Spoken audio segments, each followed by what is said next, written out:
All right, so we're back. We're going to continue our discussion about these review topics, and then we'll end the chapter by talking about a little bit about functional groups. These are just recognizable groups of atoms in organic compounds, and that stuff wouldn't be that stuff will all be new. But this stuff, right? This review stuff, again, hopefully we recognize this stuff, and we're tracking with it. And if not, right, if it's been a while since you've had 3A, 1A, whatever, and you know you need to brush up, at least you have a list of things that you need to. We know we need to do some work with, and let me know, and that if that's something that we can discuss as well. So, all right. So electronegativity, we discussed this just a little bit ago, kind of in context, or I should say, as we were talking about Lewis structures, right? Let me just so. We drew this, right? I think we did an aside, and we said electronegativity increases in going from left to right and bottom to top, and fluorine, right, was the most electronegative atom. So that's a good reminder to us, because we're what is electronegativity? Let's just start there. Well, if you'll remember, if you have two things that are, bonded together, and one of them is more electronegative than the other, what happens is the one that's more electronegative is really pulling electron density towards itself, and this is kind of the origin of polarity. So if you go back to that list, I'm sure polarity is on that list of things we need to talk about. But again, that originates from this difference in electronegativity. So we start with electronegativity. We say, okay, now that we know what that is, let's move on to polarity. So again, we need to know the trend, the electronegativity trend. And now let's talk about the implications of that. So let's think about chemical bonds, and we'll talk specifically. I mean, we'll talk about both, but let's just pretend we're talking about a covalent bond that looks like this, right? I've just enlarged it. X and Y are just generic. They're not specific atoms, but let's say in this case, Y is way more. Let's just say this. Say it a little bit. Okay. Y has a significantly higher electronegativity, capital E, capital N, than X. Okay. So what are the implications of that? Again, if we're thinking about what this actually looks like, right? If we were able to zoom in on it, let me get my pointer here. This we'll call it a molecule. Again, let's just pretend these are nonmetals or something, and this is molecular or covalent. So X and Y are held together by a single covalent bond. Okay. Now remember that covalent bond, as we've just been discussing, is made of electrons, 2 electrons in this case, right? So really what we're saying is Y has the ability, because of its higher electronegativity, to suck these electrons towards itself, right? So I sort of drew an arrow there towards Y, and that creates what we call polarity, or sometimes it's called charge separation, okay? And there's a couple ways we illustrate that. Let me go back to the pen here. Okay, so there's a couple ways we illustrate that. So let's say polarity of chemical bonds, because we're starting with chemical bonds, then we'll move towards polarity in molecules, overall polarity, and discuss that as well. But polarity of chemical bonds is illustrated one of two ways. Okay, and you'll see this done sort of interchangeably. These things mean the same thing. So 2 ways. So let's just put one with vectors, or sort of crossed arrows.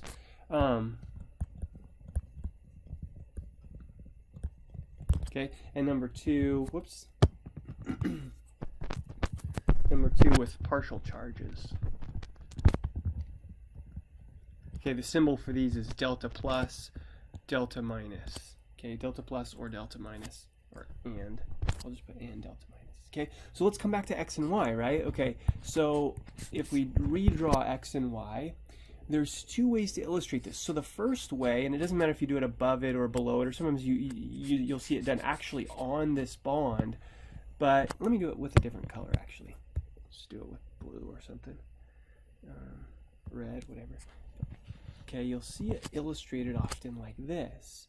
Okay, so the arrow points towards the more electronegative atom, and it's crossed on one side. I always think of that as referring to the fact that the X is more positive than the Y, right? Because think about this for a second. If Y is pulling electrons towards itself, it's becoming more negative, and X then has a deficiency of electron density, right? And so it becomes, by contrast, more positive. So other way of showing this,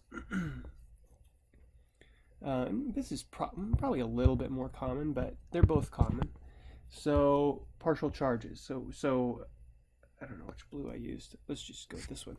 So again, partial positive, partial negative, next to the atoms that are themselves, again, more negative and more positive. So that's one way that we commonly do this, and we'll use those conventions, quite a bit in this class as well. So just a good reminder. So electronegativity is the origin of polarity in bonds, right? Or polarity in bonds comes from electronegativity differences between atoms that are bonded together. Okay, covalently bonded together. Okay, and here you see that kind of summarized. I really like this this figure. I think this figure here, I'm gonna actually get my pointer. I think this figure is from a Ch1 textbook. But what you see is, well, I'm gonna actually alter this just a little bit. Oh yeah, here's an example. Okay, so we used X and Y, but here's an actual more specific example, and you see both the vector and the partial charges illustrated. HF, hydrofluoric acid, or it has some other names as well. But okay, so I want us to think about this for a second, and we'll use some other examples as well. But if we think about HF, I want to go back with you just so we remember this. I think you know, good chance you do. But if we go back to our periodic table, oh man, way back. Right, I could have just, there we go. Okay, if you look at fluorine is, I guess I could have just told you what they were, but fluorine is 4.0, and I want to just show you this. And hydrogen's 2.1, right? You see it way over here up on the left-hand side. So that, again, it's difference in electronegativity. That's really what we're thinking of when we think about bond polarity. And there are these ranges that I'm going to write down for you. They're actually on that figure, but I want to alter them just a little bit. But that 1.9, right, is the difference. 4 minus 2.1. So 1.9 falls into that middle section, or the polar covalent section of that continuum. So it's really 0.41 to 2.0 is what we're looking for. Okay. So again, we're back to HF. We've just discovered that it has in fact we can write this, a difference in electronegativity equal to 1.9, right? It was 4.0 was the electronegativity. Remember, these don't have units. There's Pauling electronegativities. And hydrogen was 2.1, right? And so 4.0 minus, I'll just write it here, 4.0 minus 2.1 equals the 1.9 that we're talking about there as our difference. Now, if we're thinking about, okay, what's the significance of the 1.9? Notice here's down here, right? Over to our laser pointer. Here's the scale or the continuum, and I'm gonna, like I said, I'm gonna alter these just a little bit. But 1.9 is right here, and that's in this polar covalent category. Now, let me just do this. I don't know if I have room. If we go back one. Go back one. Yeah, we could add this here. So there we go. Sorry. Okay, so let's oh man, let's do this. If the difference in electronegativity, and we'll just do that, and then bond type, or maybe bond polarity. They're all covalent in this case, but bond. No, I take that back. No, I take that back. Let's put bond type. The third type is actually ionic. So let's say difference in electronegativity anywhere from 0 to 0.41, including 0.41. We'll say that is it's covalent but non-polar. Covalent. Okay. We'll go 0.42 to 2.0, including 2.0. That's covalent. Polar covalent. Sometimes we just say polar and non-polar, but polar covalent. Okay. And then anything, so we'll just put greater than 2.0 or 2.01 and up. We'll just put ionic. Now, there are some exceptions to this, but you know, if we know this scale, this range, I should say, or these different categories, and their relative differences in electronegativity, the scale here, yeah, I'm content with that. We don't have to worry about some of the exceptions. Okay. Now it looks like, let's see, we've got a question that we're being asked on the bottom. Okay, yeah. So this is there's always a progression then in terms of our discussion about polarity from regular old bond polarity, is a bond polar or not, to is the molecule polar, the overall molecule with all the bonds represented. So here it looks like some examples were given to illustrate the point. CH3F, CO2. Maybe we could even start with something different. Maybe we could start with methane. Now you have to remember, and I don't know if I have this. Yeah, I don't think I have it summarized here. But we have to remember that in order for us to determine if a molecule is overall polar or not, we first have to decide if it has polar bonds. If it doesn't, if there are no polar bonds in the molecule can't ever be polar, and that's a good thing for us to keep in mind. And we'll start with an example that really sort of bears that out. But then if a molecule has one or more polar bonds, it may be polar, it may not be. And so we have to take into account geometry. So let's start out with CH4. And geometry is important. So if you're thinking about doing these examples or looking at examples, we have to represent this with the correct geometry. So I'm going to draw, we've actually encountered this, so I'm just going to redraw what we've seen before. We did the Lewis structure, then we converted this into a three-dimensional structure that looked like this, if you'll remember, right? Tetrahedral arrangement. And I always, when I'm trying to figure out if a molecule is polar or not, especially if we're doing examples, I'll often write out polar bond or bonds. Again, that's what we're after, right? The question's asking, is the molecule polar overall, all things considered? So I'll put question mark there, and then polar molecule overall. Question mark. Okay? Now, what should we do? Of course we should look at all the different bond types in this molecule. In this case, there's only one, right?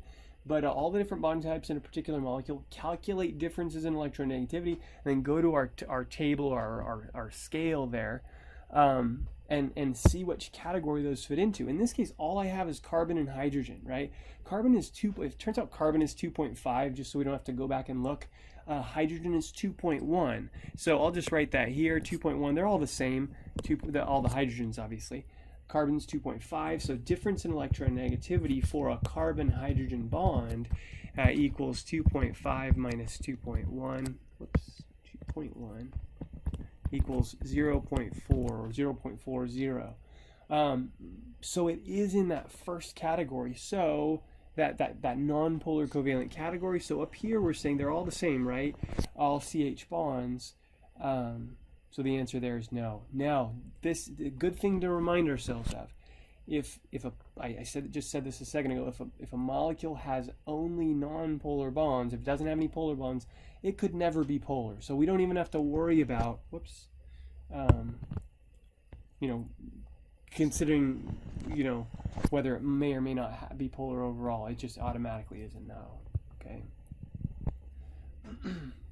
Now it looked like, I think the other ones was it CH3F and CO2. Okay, so now let's do this. This is a really similar molecule, and again, if you want some practice, pause the video, take this molecule, draw its Lewis structure, then draw its three-dimensional structure. I'm going to just go ahead and draw it for us. So So it's still got 3 hydrogens. Sometimes this is called fluoromethane. That molecule at the top there was methane, but this is one of the hydrogens is replaced with fluorine in this case, right? So let's think about this for a second, just so I have enough room here for another example. Maybe I'll do this. I'll say difference in electronegativity for we've already done carbon-hydrogen bonds, right? In fact, I'll just rewrite it here. Not the same thing, but that equals to 0.4. Right? We figured that one out. Okay. Now, difference in electronegativity for a carbon-fluorine bond equals, and I'll do it right here. Remember, fluorine was 4, so 4.0 minus, and again, you don't have to memorize these. You have your periodic table always, on exams and things like that, quizzes. So 4.0 minus 2.5 equals 1.5. So definitely in that 0.42 to 2 category. Excuse me. So polar bond, one or more, right? Polar bond or bonds, question mark. We've got to answer yes to this one. Okay. Now, the next question is, again, mentioned this earlier, polar molecule overall. Maybe yes, maybe no. Now, in this case, there's multiple ways to do this. I like to do what they call the vector addition method. So if we use vectors to represent polar bonds, now remember, non-polar bonds would not get a vector. It's the same vector we were just talking about a little bit ago. This one right here, right? So that's the vector we're talking about. Really, there's only one polar bond. It's that carbon-fluorine bond right there. Now, if there is a net vector, I don't know if you've ever done vector addition in math classes, but vectors have magnitude and they have direction. So if you had to have 2 arrows or vectors of the same size, and let's say they're pointed in the opposite direction, they cancel each other out, there's no net vector. But in this case, there is a net vector. There's nothing canceling that out. There's only one vector or one polar bond. So is the molecule polar overall? The answer is yes. Now, if when you learn this, you didn't talk at all about vector addition, then what you have to do, and I'll be glad to, if this is you and you want a table, there are tables out there. Tro has a good one if you still have that textbook. If not, like I said, I'd be glad, just remind me, email me. I'll send you a table that shows really all the possible scenarios. Unfortunately, it requires some memorization, but maybe that's how you learned it. Really, okay, if a molecule fits into this category and it has, one or more polar bonds, it's going to be polar or it's going to be non-polar, depending upon which scenario or example you're looking at. These are sort of generalized examples. So if that's how you learned this, I don't have that figure here in this PowerPoint because I really like to do this vector addition business, and because it allows us to kind of work it out on paper, and it's visual and it requires less memorization. But again, if you don't like this way of doing it, then definitely refer to the way you learned it originally, right? And maybe remind yourself of that as well. So let's do another one. Okay. So I think the other one was CO2, and again, I'll just draw CO2. Now it is linear, remember, so that 3-dimensional structure would actually look like this. Sometimes I'm paranoid that I don't have the video on. I want to make sure I do. Oh, thank goodness. I've done that before, just talked for an hour straight or whatever and never was recording. Okay, sorry. Back here. No, we're good here. There. Okay. All right, back to CO2. Okay, so what was I going to do? Oh yeah. Okay, vectors, right? Well, first of all, polar bonds, one or more. What do you think? Again, you could pause the video and do this one for yourself. I'm going to go for it. Carbon-oxygen bonds, it turns out,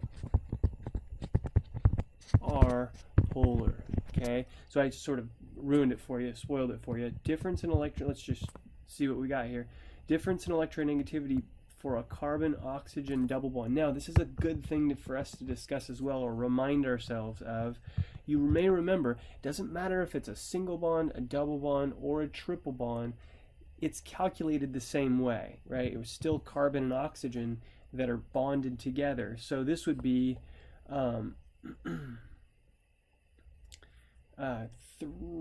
let's see, I don't know why I'm blanking on this. 3.5, I think, minus 2.5. It should be. I'm going to double check myself on that.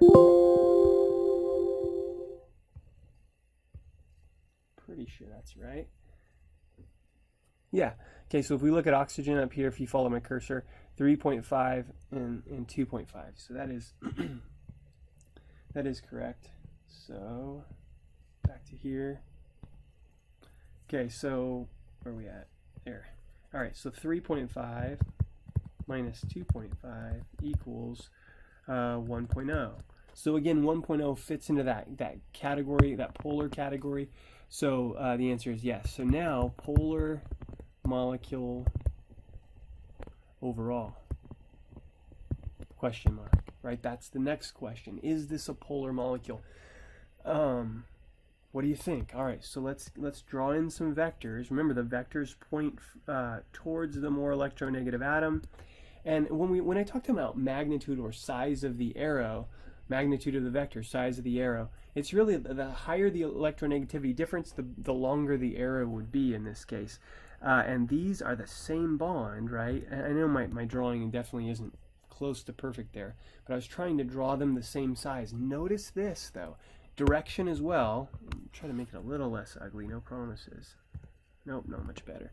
But anyway, they are the same size, same length, and they're pointed in opposite directions. And if you ever have that situation, what happens is these vectors cancel out, and the molecule overall is nonpolar. Or if we ask ourselves, polar molecule overall, even though, and again, this is one of those situations where even though it has polar bonds, it is overall nonpolar. Okay, this molecule is.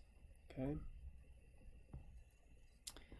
All right. So yeah, inevitably when we the next thing we discuss after we talk about polarity is intermolecular forces. Now this is an enormously important topic in our course. In fact, we'll probably there aren't very many chapters, maybe acids and bases. But there aren't many chapters in our entire course that where we don't encounter intermolecular forces in some capacity. So, yeah, this is really important. And so there are several types. There are actually 4 types. Let's just add the 4th one here. I don't know if we'll spend a lot of time talking about it. Maybe we will, like, in context later. So I want to add the 4th ion dipole interactions. Sometimes we don't talk about this one when we're first learning about intermolecular forces, so you may not have talked about it. But yeah, let's go ahead and add it. Sometimes it is helpful to discuss. So if we're thinking about strength, now remember, there's just some anecdotal stuff on that last slide. Really cool. Geckos, and it depends on the surface that they're on in terms of what operative intermolecular forces sort of are at play there, but they have so many little hair-like projections with a ton of surface area, so that it makes for additional places where attractive forces can exist between those little projections and whatever surface they're on. And so you get all these intermolecular interactions, and so it allows them to incredibly scale vertical surfaces and stuff, which is really cool. So we'll talk about type again, but let's talk about strength. Let's put these different types into, this strength, I guess, continuum. So strength of intermolecular forces. I'll probably, since that's a mouthful, say IMFs, intermolecular forces. That ion dipole, that one's actually the strongest. Followed by H bonding. You remember H bonding, hydrogen bonding, is higher in strength than the other two, the remaining two, followed by dipole-dipole. And the weakest one is dispersion. Or sometimes called London dispersion. Okay, London dispersion. All right, so let's again we'll just talk about the three on the right. We may talk about ion dipole interactions later in context if we need to. So I always like to start with, I think the hardest one actually to illustrate or think about or visualize is dispersion. Okay, so let's start with that. Okay, dispersion IMFs or interactions. Okay, and let's say these are caused by momentary, let's say uneven distributions of electrons within a molecule. Okay, now the reason this is kind of hard to illustrate, let me write an additional note here. It turns out, this is important, okay? It turns out that dispersion, and again, sometimes London dispersion, I just shorten it to dispersion. By the way, if you ever hear these called van der Waals forces, that's actually kind of a mislabeling or a misnomer. Technically, van der Waals forces is supposed to encompass all of the IMFs, but sometimes I've seen it used incorrectly before. Even you'll see it happen in published sources. But anyway, so let's say this: dispersion forces exist between all types of compounds or molecules. Okay, and that's one of those things that gosh, I had something I wanted to say, but I lost it. Maybe I'll come up with it again. But okay, so dispersion forces exist between all types of molecules. Now, it is true, but I'll just put nonpolar molecules only participate in dispersion forces or interactions, exhibit dispersion forces or participate in dispersion interactions. Oops, sorry. Okay, and that's another thing. Maybe, gosh, yeah, that was it. I wanted to go back, and maybe I'm taking this for granted, but remember, an intermolecular force is a force. Think about an interstate freeway. It connects multiple states. The word inter means between, and so in this case we're talking about molecules. We're not talking about the forces holding molecules together. Those are covalent and ionic bonds, right? We're talking about, for molecules, we're talking about these IMFs are forces between them. They're attractive and repulsive forces. Okay. All right, so let's try to, again, this is kind of a tough thing to illustrate. Let's choose some nonpolar molecules. Actually, I'm going to draw them out. Okay, so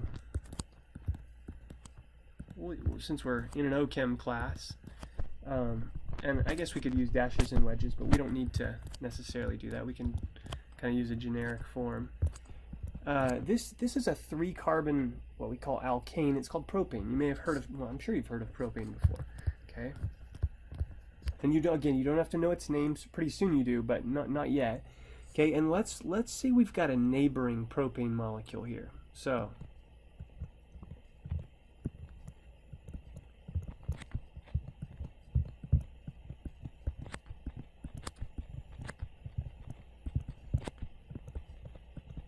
okay, now what I want to do is, let me get a different color here. The reason this is hard to kind of visualize is because these molecules could actually be attracted via dispersion interactions in a whole bunch of different ways, because there's a bunch of we would all agree, I think, that there's a lot of electrons that make up these molecules. In fact, all those single bonds that you see there, right, represent electrons. Now, it turns out that electron density, I mean, it's somewhat localized between the atoms, but electron density, electrons can move around. There's freedom for them to move around. So in some cases, right, there becomes a situation where, let me just explain what I've done. I've written some partial charges where there might be a little bit of extra electron density on one end of the molecule or in one region of the molecule as compared to another. Now, this is a good thing to keep in mind. Okay, so there's like a little asterisk here that I want to call your attention to. Normally, delta plus and delta minus are used for polar bonds, right? Okay, now these, I'm using them, this is an asterisk. This is like a not an incorrect usage, but it's like an alternative usage. It's like an exception. And technically, these are nonpolar molecules. They're all carbon and hydrogen bonds, right? And we've just got through discussing how all nonpolar bonds mean the molecule can't be polar at all. It's nonpolar. But I'm just trying to illustrate there's really no other way of thinking of doing it, except for with these partial charges or some other similar convention. So we're just pretending. I'm going to get my pointer. Again, this is the toughest one to think about.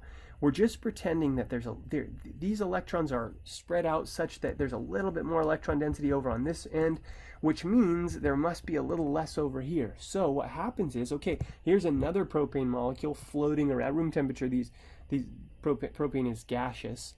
It can be compressed into a liquid, but it's gaseous. So over here, right, let's say, okay, well, gosh, if there's a little bit of a partial charge, that sucks a little bit of electron density in a really close neighboring molecule towards that side. And what you end up with here then is, excuse me, did I say it sucks it towards it? I mean, if this is negative, right, it would actually push electron density this way, right, repel electrons over here, and so what would happen is, that should be negative, sorry.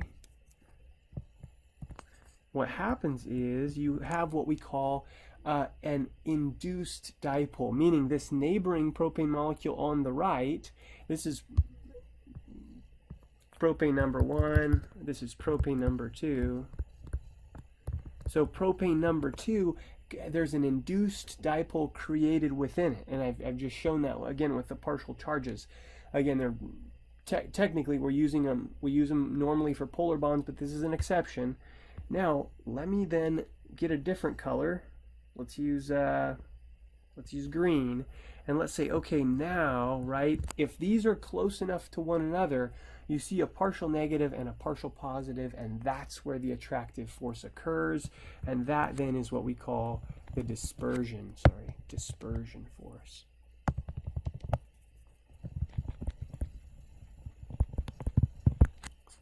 If you go back to like your general chem or intro chem textbook, a lot of times two helium atoms are used because it's easy to kind of show. You can push the electrons around and kind of illustrate this. I'm using these because these are kind of common to our course. These are really common organic compounds called alkanes, and so anyway, that's the idea. Okay, now it is because these distributions of electrons within a molecule are momentary, meaning from one moment to the next those distributions change, this dispersion force is transient. It's there one moment, not the next, and it's weak for the same reason. Okay, it's the weakest one. Okay, so all right, let's go to the, oh no, I thought I had extra. Okay, I'm gonna need to get some more slides here because we need to talk about the other ones. Yeah, I do. All right, so then let's where do I have other ones? Good. Okay, here's another one. Copy that. Put it over here. Let's use at least two. Okay, so let's move on. So the next one, and it really wouldn't matter. Let's go to dipole-dipole interactions. Okay, so dipole.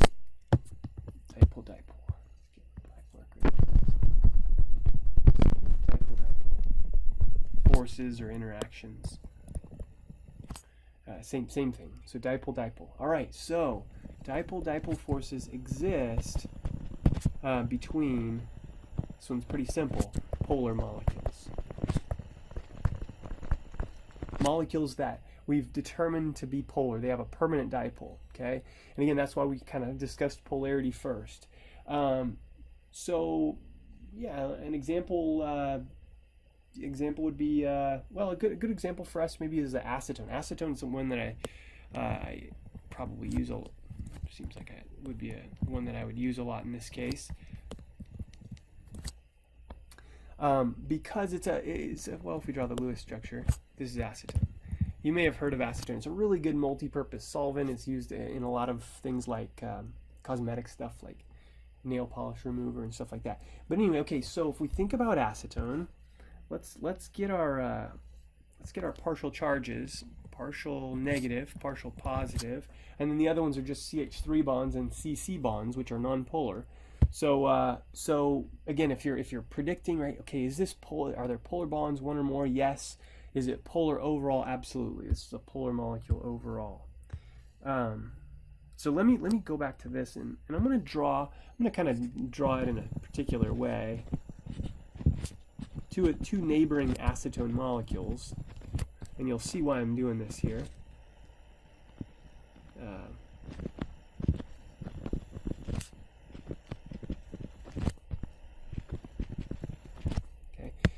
Because if we write those, again, the way these would arrange themselves in solution if they were attracted to one another, and they would be because of those permanent dipoles. Now we are using these partial charges correctly, right? These are polar molecules, they're permanent dipoles, so that's the idea, right? And these would line up, and the negatives and the positives would be attracted to one another. And again, we can use often... I took this for granted in the last slide. You may remember dashed or dotted lines are often used for these to represent IMFs. And yeah, so this one's a pretty straightforward one, right? We've got two polar molecules. We can see where the polarity exists or the charge separation exists, the partial charges within the molecule, and we could then predict how they would line up. And this of course is, what happened there? This of course is a dipole force or interaction. Or force of attraction, however you want to say it. Okay, so that one's pretty straightforward. Again, I think that the dispersion's the toughest. Now, the third one we'll discuss is H bonding, right? That was the other one. I guess again we'll leave ion dipole,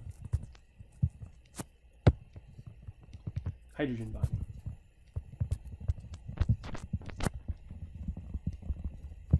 AKA H bonding. Okay, now sometimes these are called, this always helps me to think about this, sometimes called super dipole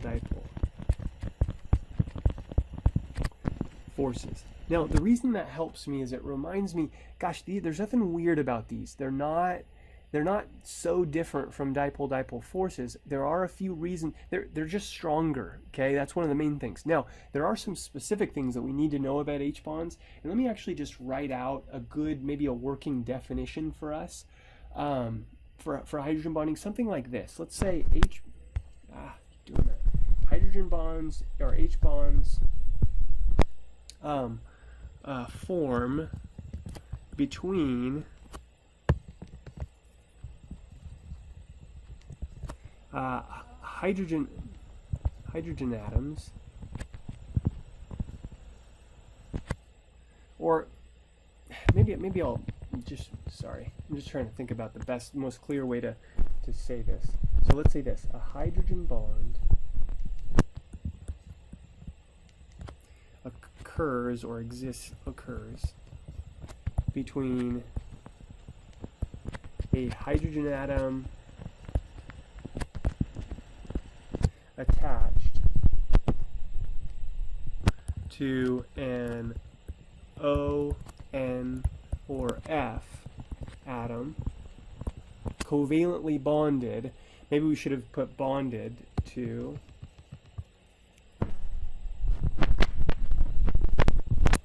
an O, N, or F atom. Let's see, hydrogen occurs between there. And worst. Sorry. And another electronegative atom like O, N, or F. Now, there is some literature out there that suggests that sulfur plays a role in different forms of hydrogen bonding. So, but don't worry about sulfur for now. So we'll say that a molecule has to have an OH, NH, or an FH bond, or an gosh, I need to finish this. And another electronegative atom like O, N, or F that contains, almost forgot this part, that contains one or more lone pairs of electrons. Okay, so let me just finish that thought. So a molecule has to have an electronegative atom like oxygen, nitrogen, or fluorine to participate in a hydrogen bond. Now, a hydrogen bond originates at a hydrogen atom that is covalently bonded to an O, N, or F. So it originates with a molecule that has an OH, NH, or an FH bond. Now, the reason, and let me just give you an example, and maybe I can shed some more light on why these are stronger. But let's use alcohols are good examples of this. So let's use two ethanol molecules. So and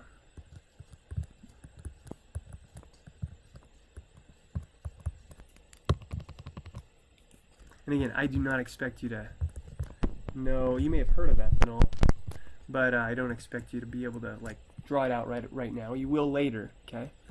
Okay, here's another ethanol molecule. Again, forces between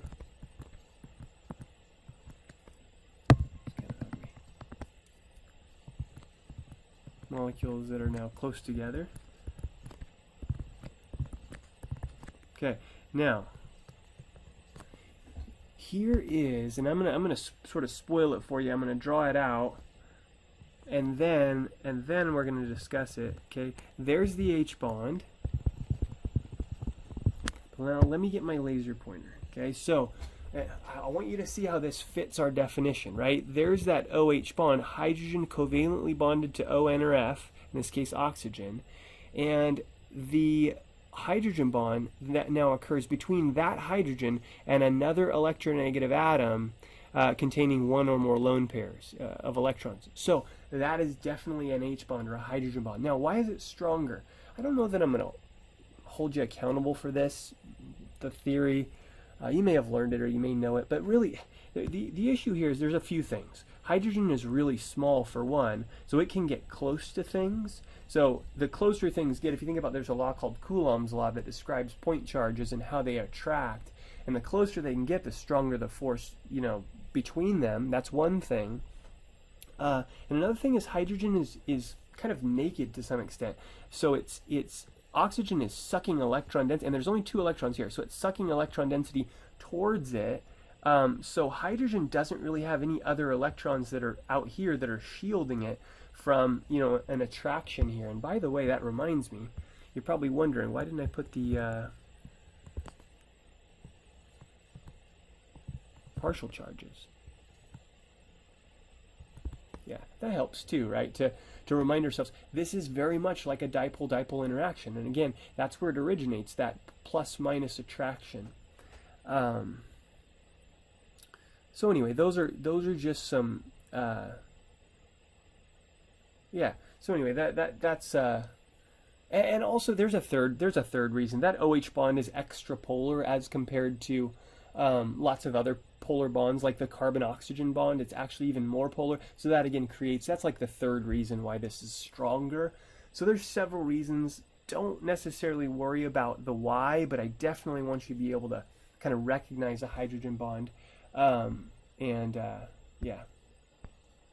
I have one other thought here that I want to, maybe we'll do one more example, just because sometimes we're tricked. Like let's say I have an acetone molecule. Okay, so here's just an additional example. Okay, and you're like, well, so a question that I could ask or might ask. Okay, does a molecule like this, can acetone participate in hydrogen bonding? And a lot of times we're conditioned to think, well, gosh, it's got to have that OH, NH, or FH bond. Now, a molecule that participates, that's part of the hydrogen bond, has to have one of those. But this molecule can actually participate in hydrogen bonding just because it has an electronegative atom, right? Like oxygen, right? If there is an adjacent alcohol, right? Like, we'll just call this is methanol, similar to ethanol, just one less carbon. So there it is, right? If we're thinking again about the partial charges, partial negative, partial positive, partial positive, partial negative, partial positive, but here, right, this is the hydrogen bond, right? So there's another one. So acetone, if I asked you, can it participate in a hydrogen bonding? The answer is yes. You may have also learned about donors and acceptors. The donor is the molecule that has the hydrogen covalently bonded to the O, N, or F. So acetone couldn't be a donor of a hydrogen bond, but in this case it can participate. So we call it the acceptor. It can participate. Don't worry about donor acceptor either. You may know that, but don't sweat it. All right, so just another example of a hydrogen bond. Okay. All right, so we're moving on here. Yeah, not too much left. Let me get my pointer here. In this case, I think these come from our textbook, and I really just want you to kind of think through this with me. These kind of generalized properties of organic and inorganic compounds. This is kind of a compare-contrast thing. And I want to think about this. Some of the stuff we've just gotten through talking about will help us rationalize this. These are just generalities that I want you kind of to have a good handle on, or a good idea of, if we were comparing them. Sorry, I'm going to get a drink real quick. And then these down here are the valences. And if you don't know these, you will soon. But here we go, right here. The valences, that means how many bonds can each of these commonly found elements, inorganic compounds, form. So you definitely need to know that. And if you're drawing Lewis structures, that becomes pretty clear, right? Carbon can form 4. It has 4 valence electrons. It wants 8. It can share 4 more bonds, right? In order for it to get that 8, right? In a context of it being covalent. So anyway, let's go up to this table for a second.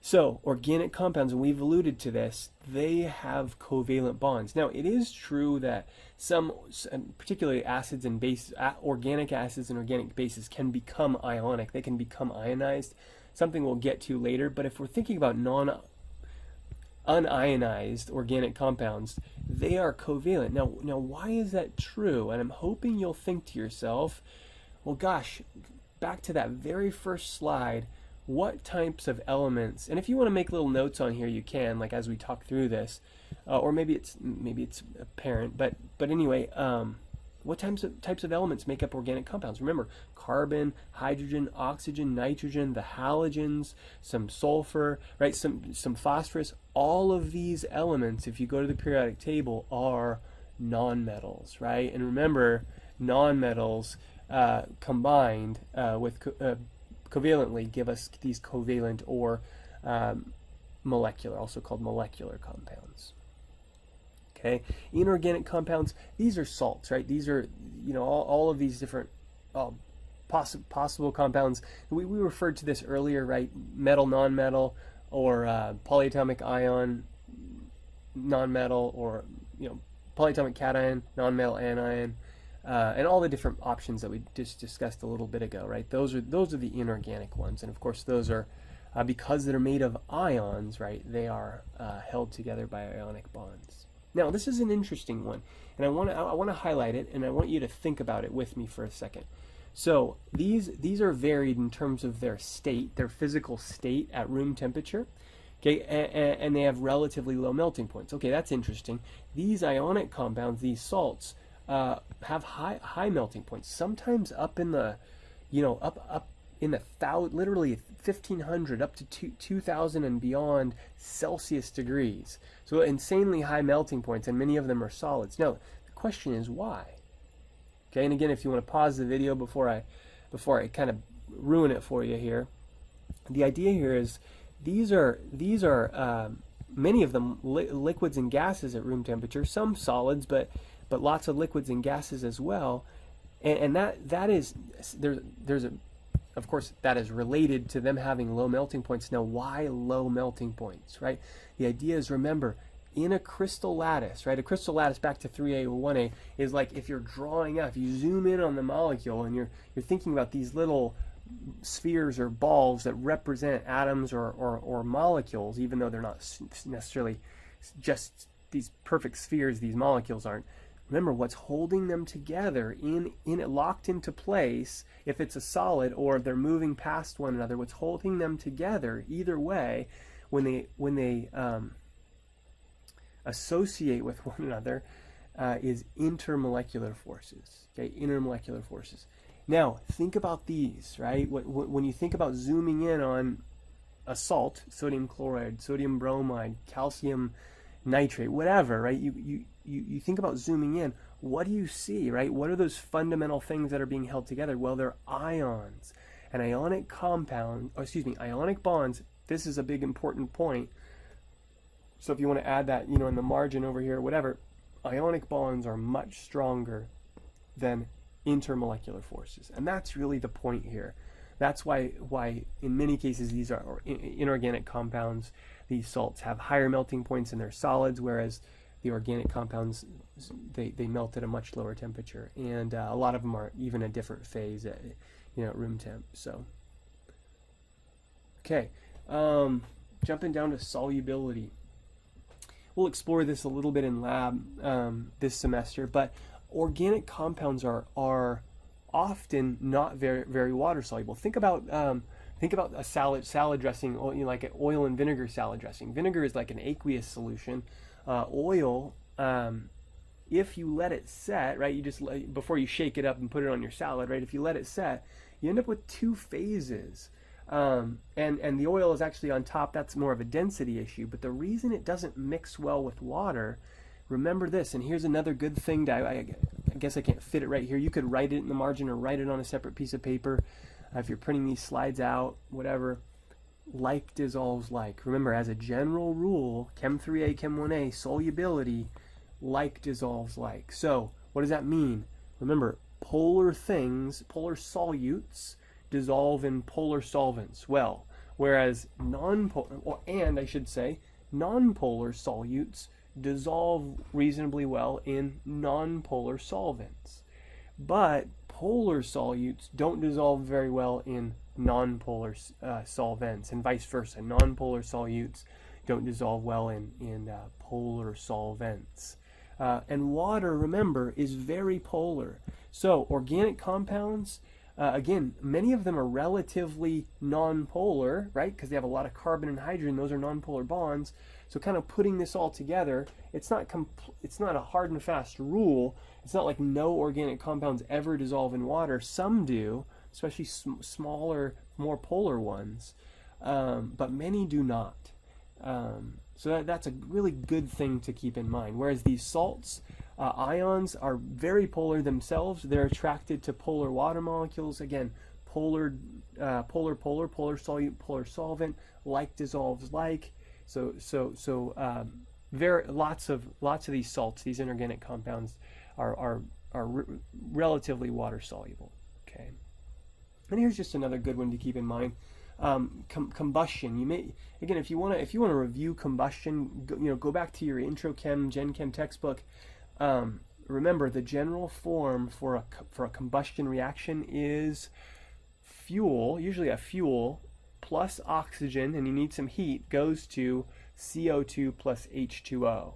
Now, especially if that is an organic compound that just has carbon and hydrogen in it, or carbon, hydrogen, and oxygen, then that works out. Fuel plus oxygen goes to CO2 plus H2O. But inorganic compounds do not easily combine with oxygen, even if heat is present in the same way.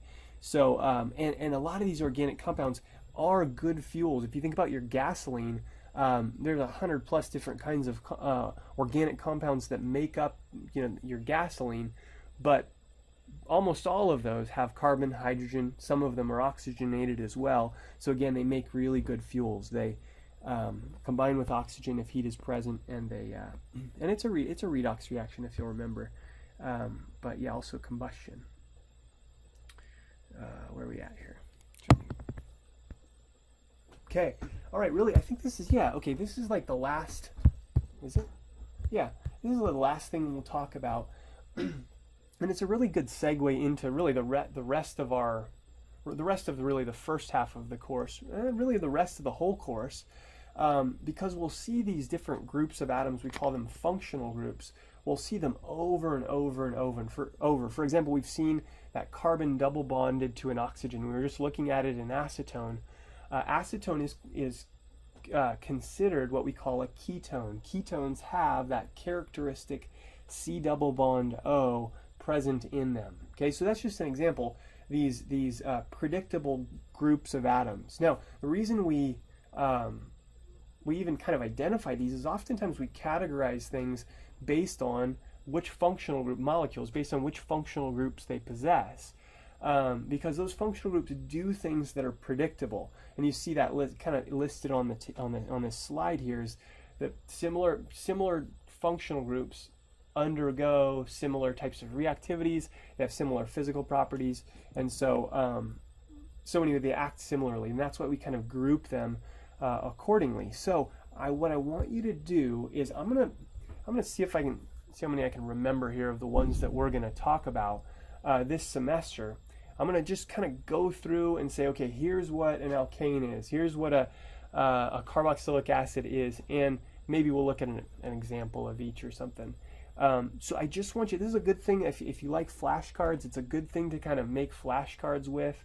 Because you'll see we'll move through each of these different types. And I want you kind of, as we come into a chapter that that's talking about a new type of functional group, I'd love for you to know what that functional group is, and kind of will hit the ground running that way. So it's really kind of a useful exercise. Also, when we start to name these, again, the functional group, the name of the functional group, it becomes really important as well, and we'll talk about why that is. Okay, so functional groups. Maybe I'll just put functional groups encountered in this course, because there are actually others besides these, but say that functional groups encountered or studied in our course. Okay, so I'll start out with alkanes. That's the one we always start with anyway.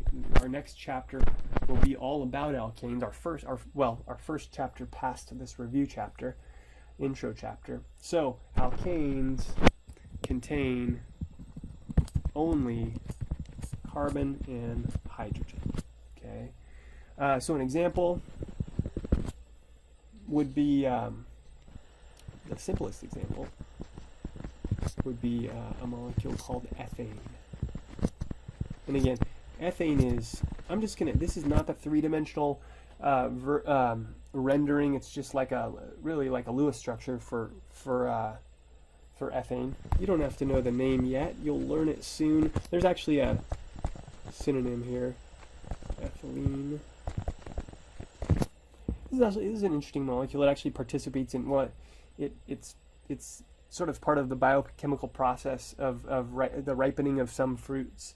Anyway, okay, yeah. So that's an alkane. Alkanes only contain carbon and hydrogen. Now, alkene or alkenes contain at least one carbon-carbon double bond.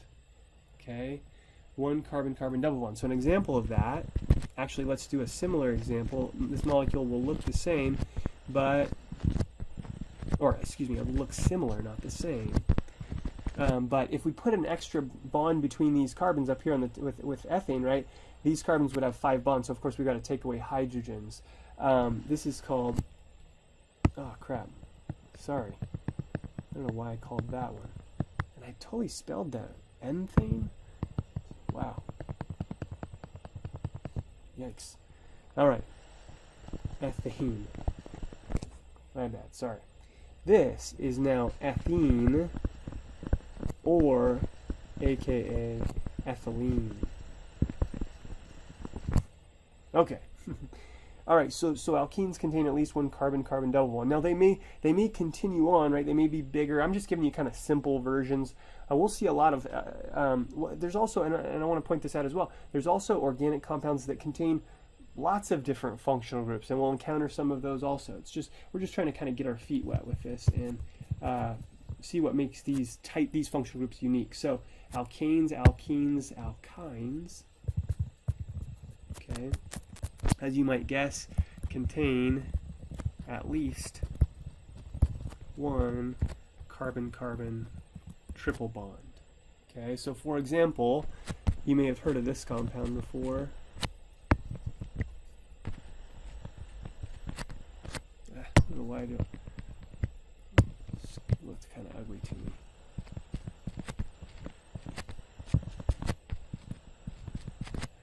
This is a molecule called ethine, or you may have heard of acetylene. Maybe not. It's a gas, really explosive, really flammable gas, used in oxygen acetylene torches, and just lots of different usages. But anyway, okay. So let's keep going. Aromatics. Or aromatic compounds. Okay. We'll just put contain at least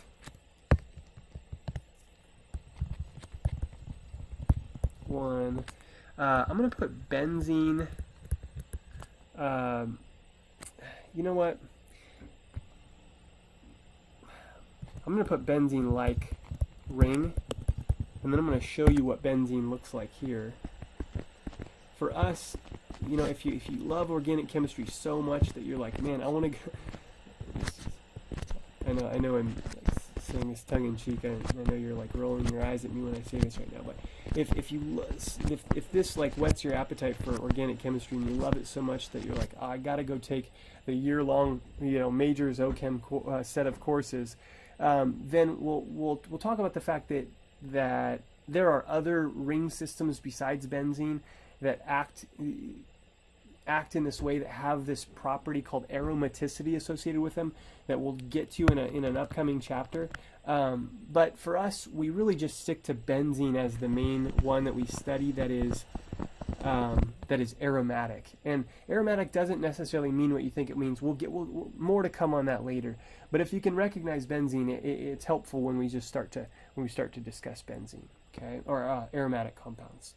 Okay, let's all right. So notice how the ones we've talked about right now are so far. I don't want to get on too many tangents here, but they all are made only of carbon and hydrogen. These are called hydrocarbons for that reason. So we'll move past the hydrocarbons. So the next one, let's talk about let's do amines. Okay, so amines contain nitrogen. Okay, they're organic compounds, but they contain nitrogen. So I'll just write that, organic compounds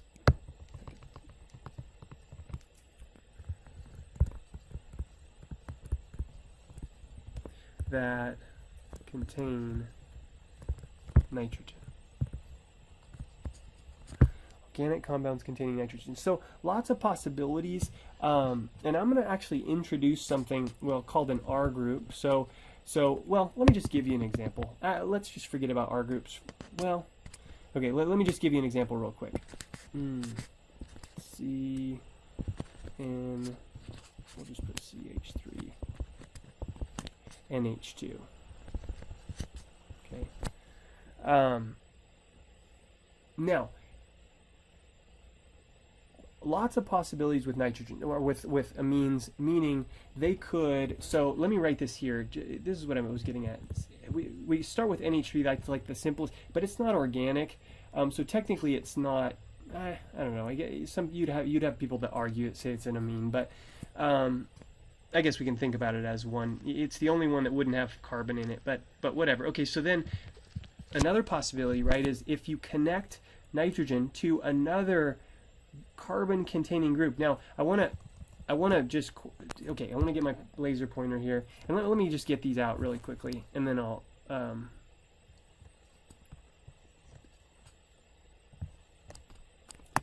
sorry. Let me get these out and I'll explain what I'm doing here. This is something that's new to us here.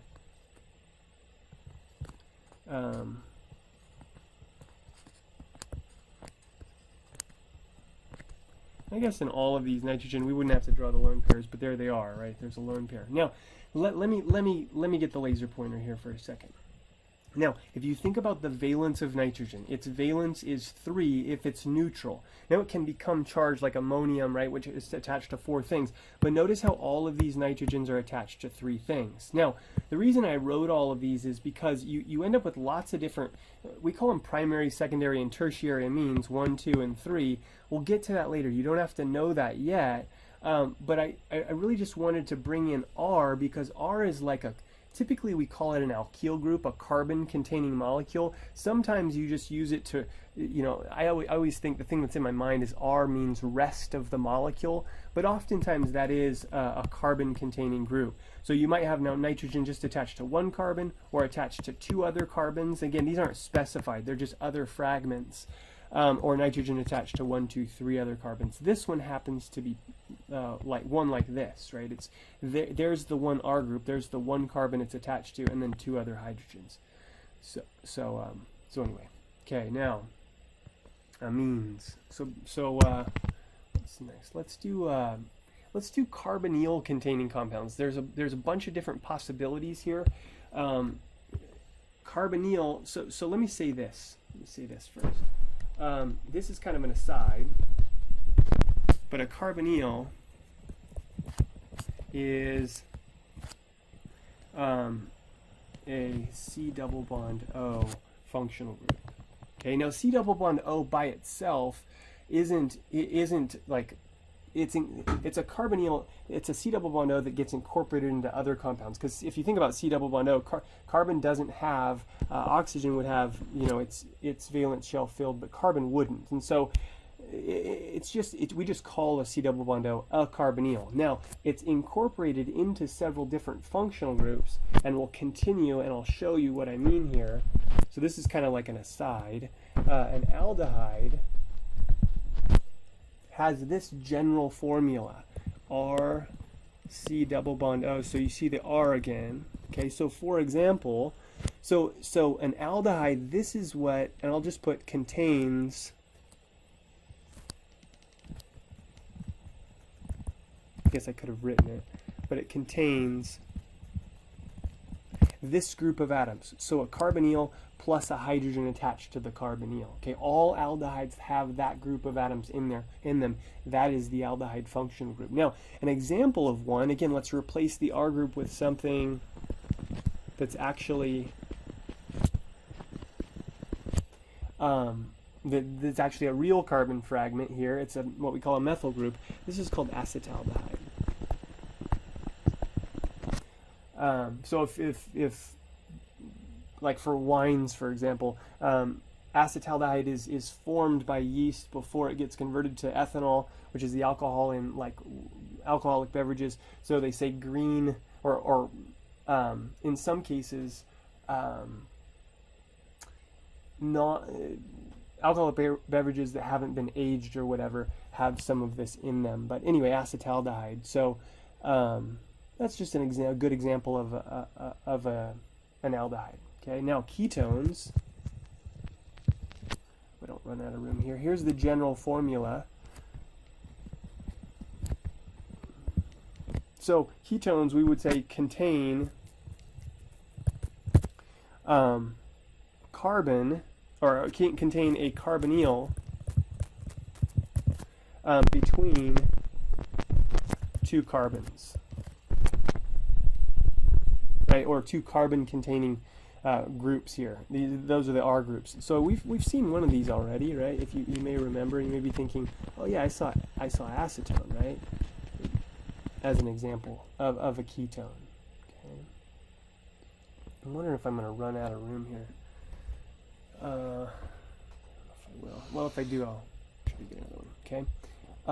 Let's see. What are some other ones that have carbonyls? Carboxylic acid's another one that we talked about. Okay, so the general formula of a carboxylic acid is this. And this, right, it looks a lot like an aldehyde actually, except for instead of an H there, there's an OH. So a carboxylic acid contains this group of atoms, and again, the R could be variable, it could be different.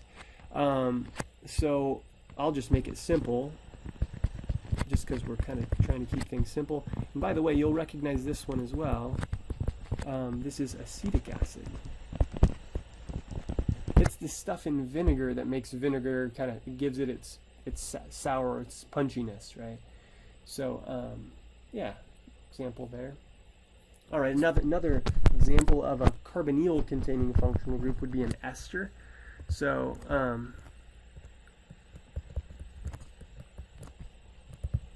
okay, so the idea is this is the ester group. Okay, so contains, right? Basically, the hydrogen in a carboxylic acid is replaced with another carbon-containing group. Again, we're assuming that our group is is a carbon-containing group. So I'll give you an example. Let's see. Actually, let me do a little different one.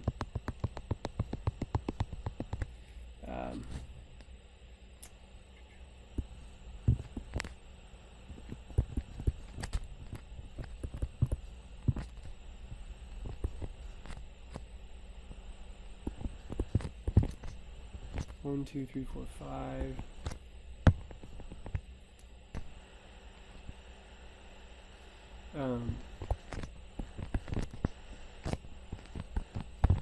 I know it's kind of pointed the other way, but that's okay. Okay, this is just an interesting one because,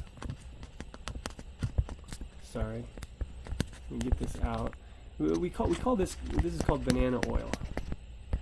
And again, in our organic chemistry lab, sometimes we'll actually synthesize this compound, and it smells really pungent. It smells just like banana Laffy Taffy. If you know what that is, like it's a candy. But anyway, yeah. So in a good example of an ester, right? So there it is. There's that.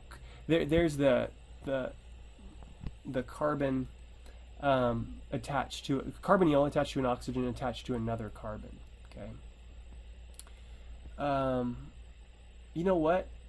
Oh, this is blank. Okay, I can draw on this page. Okay, so we have a few. Let's talk about just a few more. Let's see. Another carbon-containing one we haven't discussed would be like an amide. Okay, another example is an amide. We're almost done. Whoops. I meant to actually write it out right. Amide. Again, it looks a lot like the carboxylic acid or like the ester, and I'll just put an R there. So basically, this is what is sort of the requisite group of atoms, a carbonyl attached to a nitrogen. Now, the nitrogen could have two hydrogens. It could have one R group, one hydrogen, two R groups. It doesn't really matter. It's what's circled there. That's what that constitutes an amide. So I'll put contains that group of atoms right there. So an example is proteins are a great example, but we'll just do something simple. Proteins take a little longer to draw. They're a little bit bigger. So let's put CH3 and H there. Okay. And there's an IUPAC name for this. I won't get into that. We will learn how to write these. It would be N-methyl ethanamide would be the name of it. But don't worry about that. This is just an example. Okay.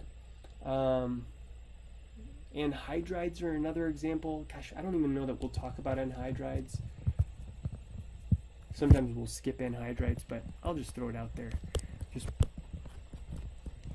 So if you're thinking about this one and you don't want to make I don't think we're going to talk about anhydrides. Sometimes we just don't have enough time to. But that's an anhydride, and so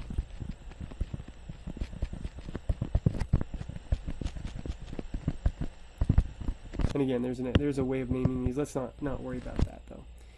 Okay, what else? I feel like that's pretty much. Well, no, we got to. Okay, so alcohols,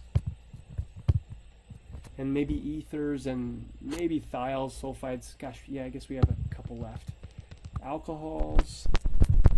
Okay, this is the general form of an alcohol. So any alcohols contain carbon attached to oxygen attached to hydrogen. They contain this group of atoms, right? That R group presumably then is a carbon-containing fragment. We just looked at a couple of these.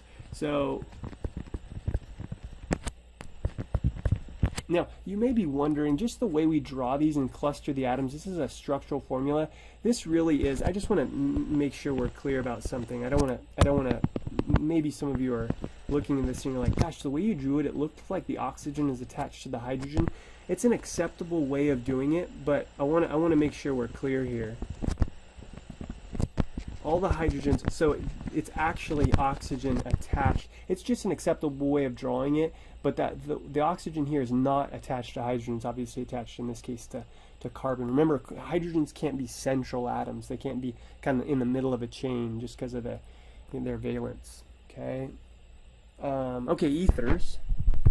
So we're almost done, guys. Hang in there. Ethers look like this. So they're similar to alcohols. It's just that they contain carbon, oxygen, carbon. Again, those R groups are carbon-containing groups. So if we do something real simple, this would be, it's called dimethyl ether. Again, I'm not going to write the name, but yeah, there's an example of an ether, and these are usually pretty low boiling compounds, often gases at room temperature. Thiols. Thiols look like this. They're again a lot like alcohols, but instead of oxygen being there, there's a sulfur there. So they contain carbon attached to a sulfur attached to a hydrogen. Okay, so something like, let's say it's sort of analogous to the alcohol we drew, but a thiol instead of an OH, it's an SH. Okay, again, the sulfur is attached to carbon, not to hydrogen in this case. Man, there are other sulfides as well. Let me just do sulfides, and let's just stop with sulfides. Sulfides are a lot like ethers, again, except for oxygen is replaced with carbon. So they contain carbon, sulfur, carbon, all in a line. And of course, other things are attached to the carbons. We just haven't shown them. So maybe something like this. Okay, and those are most of them, guys. We may encounter one or two other ones along the way, but here's the deal. I'd like you to start to as we go through these. Maybe you could wait till we get into our get our feet on the ground and get into our alkanes chapter. But then once you start to get familiar with organic compounds, start to learn these functional groups. I promise it'll come in handy, especially with the nomenclature and just general familiarity with this stuff. So as we encounter it, as we move our way through these different functional groups. So all right, guys, let's call it a day, and we'll say that's the end of chapter 1.